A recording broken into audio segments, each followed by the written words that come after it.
খুলনা থেকে বাজার পরিস্থিতি জানাতে যুক্ত হচ্ছেন প্রতিনিধি আশরাফুল ইসলাম নূর।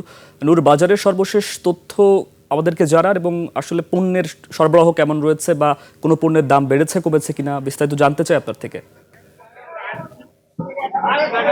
সুকান্ত, বাজারে কিন্তু নিত্যপণ্য প্রয়োজনীয় যে পণ্য দ্রব্যের কোনো ঘাটতি নেই, কিন্তু বিক্রেতারা বলছে যে সরবরাহ কম থাকার কারণেই প্রতিটা কাঁচা তরি তরকারি এবং নিত্য প্রয়োজনীয় দ্রব্যের দাম কিন্তু বেড়েছে।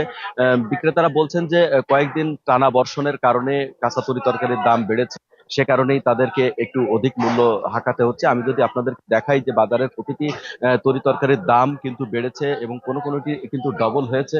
সবচেয়ে বেশি বেড়েছে যে দামটি, সেটি হচ্ছে কাঁচামরিচের দাম, কিন্তু 160 টাকা কেজি দরে বিক্রি হচ্ছে, যেটি কয়েকদিন আগেও কিন্তু মাত্র 60 টাকা দরে বিক্রি হচ্ছিল। এবং বেগুন কিন্তু 100 টাকা, পটল 80 টাকা এবং প্রতি পিস লাউ 60 টাকা, কুশি যেটি 80 টাকা দরে বিক্রি হচ্ছে। গরিবের খাদ্য বলে যেটি পরিচিত পেঁপে, সেটি কিন্তু 80 টাকা দরে বিক্রি হচ্ছে। এবং যদি গাজর, সেটি কিন্তু 160 টাকা, কচুরমুখী 80 টাকা। এইভাবে প্রতিটি কাঁচা তরি তরকারির দাম কিন্তু বেড়েছে। 50 টাকার নিচে 50 টাকার নিচে কিন্তু কোনো নেই, সত্যির দাম নেই। ইলিশের ভরা মৌসুমে কিন্তু ইলিশ কিনতে পারছেন না ক্রেতারা। যদি 1 কেজি ওজনের ইলিশ কিনতে হয়, 28 টাকা দিতে হবে। এইভাবে ভরা মৌসুমে কিন্তু ইলিশ কিনতে পারছেন না ক্রেতারা।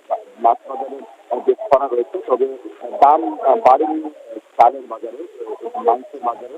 এই চাল এবং মাংসের বাজারে মাছ এবং তরি তরকারির দাম কিন্তু ঊর্ধ্বমুখী। সুকান্ত, এই ছিল খুলনা বাজার থেকে সর্বশেষ বাজার পরিস্থিতি। নূর, অসংখ্য ধন্যবাদ আপনাকে। দর্শক, খুলনা থেকে বাজার পরিস্থিতির সর্বশেষ খবরাখবর জানাচ্ছিলেন সহকর্মী নূর।